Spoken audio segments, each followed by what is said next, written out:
parce que album moko na zaki attentat si on a attentat on a ce ko fait les rayer atala bi ah Eric tout ça c'est bon mais mutumini yango na lukena Jack Joker moko boye o ya ko bina bien ako yemba pe bien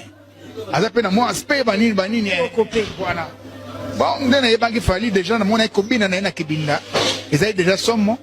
en plus na yebi talent na ya ko yemba na talent latent parce que to mene na studio na bi ah en plus na talent respect na ina na karawana na bi ah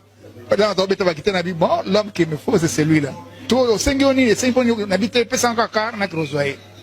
pas fallait après singa pas sipo jazz basilo moto na ba dossier na pesa mbote allez toke to carpa et ça m'appelle jour on mazai na biso toko tabe fali na palais azalaki na être tranquille il a toujours été gentil avec nous mais c'est que non moto na ndeni mo pa openada on a milité il faut kokota mouvement mouvement